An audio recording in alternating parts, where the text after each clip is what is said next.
everyone, welcome back to L2Games. Here we are with episode 7 of the L2Games Podcast.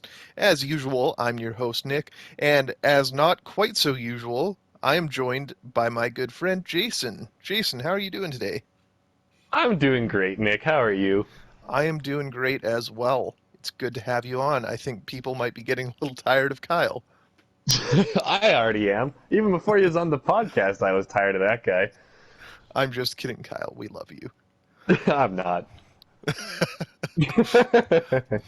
Well, do Just you at kidding. least love the Elder Scrolls? Because I Uh, really hope so with what we're talking about today. I do love the Elder Scrolls. I have not gone super deep into the backlog, but I played the ever-loving shit out of Skyrim, and I have dabbled in a little bit of Morrowind, but that's kind of it. Okay, well, then I blame you in part for it not dying and being released on multiple consoles I repeatedly only over bought and it over once. again. I will stand by the fact that I only paid for that game once. Oh, no, I lied. I paid for it twice. It's quickly unraveled because I bought it PlayStation. What would have been? Would it still have been PS4 when it was released? No, Xbox Oh, no, 360, PS3 was when it first released. I bought it on Xbox 360 and then I bought it again for PC. So you can blame me in part for at least 4 or 5 of the years that it kept getting released. However, the whole decade, that's not entirely on me. I only shoulder 50% of that at most. To be completely honest, I also bought it twice. That's a I that's a reasonable amount of time to buy it. No I other bought it game on can be popular for PS4. this long. Yeah, I bought it on Yeah. PS4 and I bought it on Switch. I did have it on Xbox 360, but I traded someone that. I traded a Star Wars art book for Oh, Skyrim. that's how do you feel? How do you feel about that exchange equivalent? Was that good value? To be honest, I think it was great value. I didn't really Oh yeah. care for the Star Wars book. It was just sitting on my shelf, and I got tons of hours out of Skyrim. Oh, that's huge. That's a great trade. I thought you were on the other side of that trade. That would have been embarrassing. Yeah, no, I was happy with it. Yeah, damn right. What Whoever I'm traded a oh, copy of Skyrim for that book, huge loss, massive L. tell that to my brother. It's just okay. The first of a series of massive L's that would transpire. But another thing that I am not quite as happy about is what Phil Spencer had to say about the Elder Scrolls going forward last week. So that's what we're going to talk about here today. So for anyone who hasn't already heard, last week in an interview with British GQ, Phil Spencer said, well, he alluded to the fact that going forward, the Elder Scrolls is going to be an Xbox console exclusive. He didn't really word it that well, but what he said was, it's not about punishing any other platform. Like, I fundamentally believe all of the platforms can continue to grow, but in order to be on Xbox, I want us to be able to bring the full complete package of what we have, and that would be true when I think about The Elder Scrolls 6. That would be true when I think about any of our franchises. So what do you think Yeah. about that just off of first glance? Okay, buddy. I that is a really honeyed word way to say that. There is no way that that's the case. How many was it $7 billion that Microsoft paid for Bethesda? Like what was the price tag on that? I think it Either might have been way, more than that. there is absolutely no way that that price tag was paid for anything other than the exclusivity of them because like PS4 or at least PlayStation in general was just mopping the floor with Xboxes. There were so many unpurchased Xboxes sitting in the shelves that you could pick them up and use them to clean litter off the floor. They had to make the move to buy Bethesda to get some kind of exclusive gaming so that more than 5 people wanted an Xbox. So there's no way that they care about like the longevity or how the other systems are growing. They just desperately needed an Xbox exclusive, so they paid top dollar to get a game that's as big as the Elder Scrolls is. Yeah, I don't But really like also, how yeah, this statement is worded, to be honest. My biggest problem with it is just that if you're going to say it's Xbox exclusive, just come out and say it. Just rip the Band-Aid off right now. I mean, yeah, again, I'm not the most happy about it because as a PlayStation user, mainly, I'm obviously not going to be able to get to play that going forward. But at the same time, I also think it's an incredibly smart move for Xbox. Looking at sales numbers for PS4s and Xbox Ones, the PS4 sold as of August 2021, so August of this year, the PS4 had sold around 116 million units, and the Xbox One 50.19 million units. And So I'm curious what the next gen looked like because everyone's buzzing for the PS5. And I don't really know anyone in particular who is so dead. I don't even remember what the next Xbox number is. the Series X and Series S. Series X. Right. I don't know if I'm even bothered to care because PlayStation is just so much further ahead than where Xbox is. Well, and the big thing too is last generation, there was no real backwards compatibility for either console. And so it Mm-hmm. was sort of a clean slate for Microsoft and Sony. And so it was their chance to fix what they had maybe gotten wrong about the previous generation and bring new players on board. And for me, I was a huge Xbox guy before that. I was never really a fan of PlayStation, mostly because I hated the PlayStation controllers, with the big domed analog sticks, and the controllers were just really small and the triggers weren't super ergonomical. But at the same time, I felt like I missed out on a ton of great exclusives.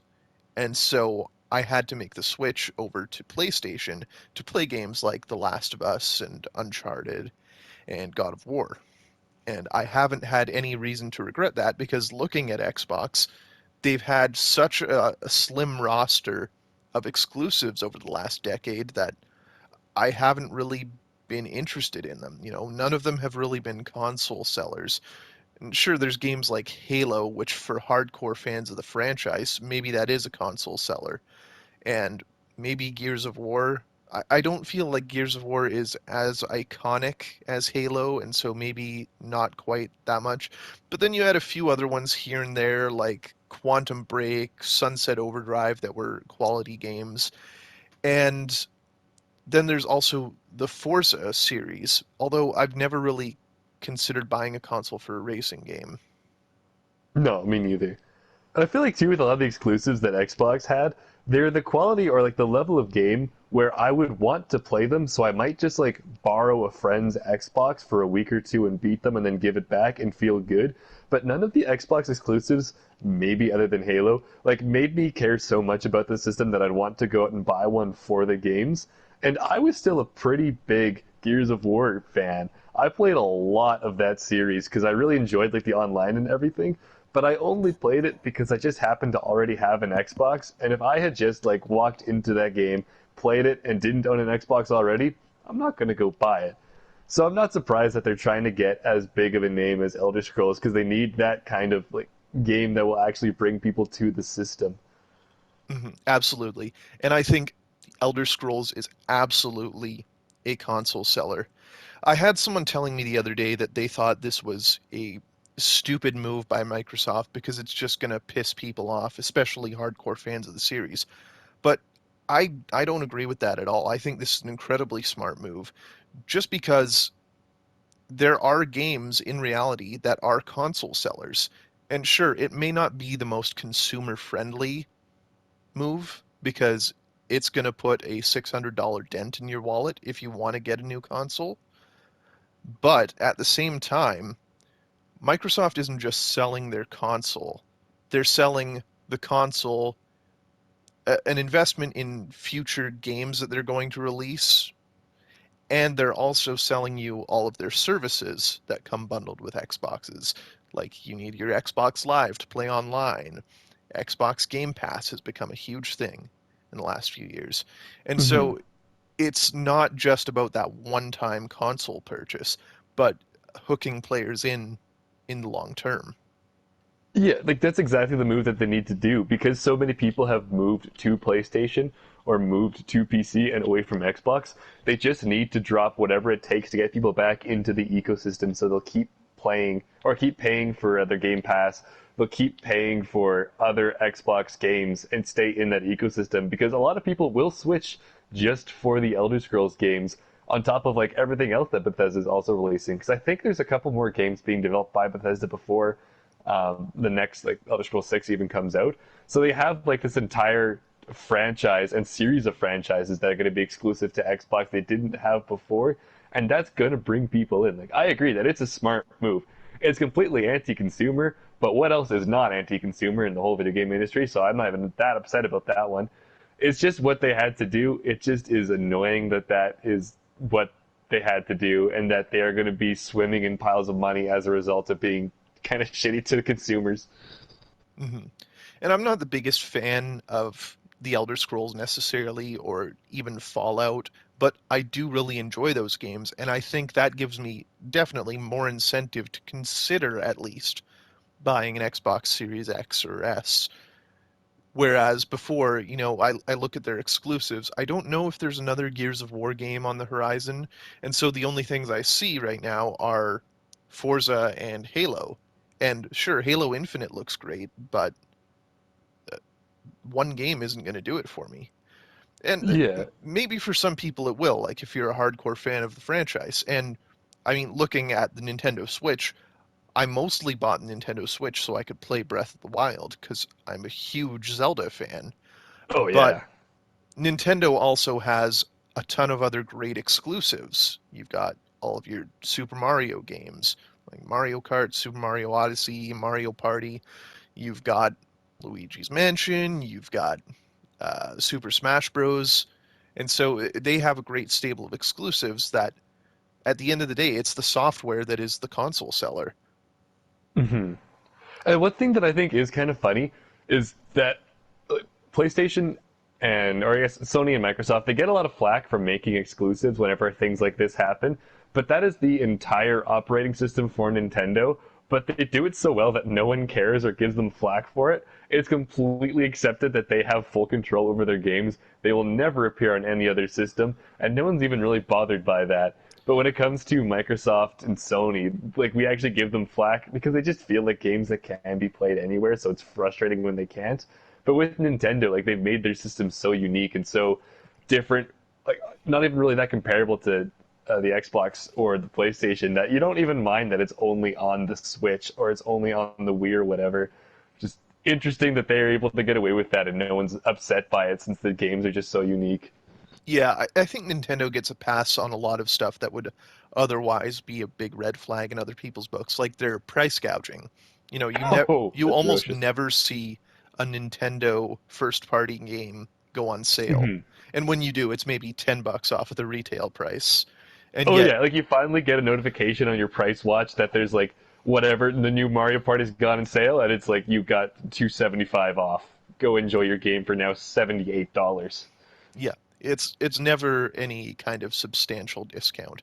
And so I feel like maybe it's because Nintendo consistently releases quality games that they get a pass, but still. Mm-hmm.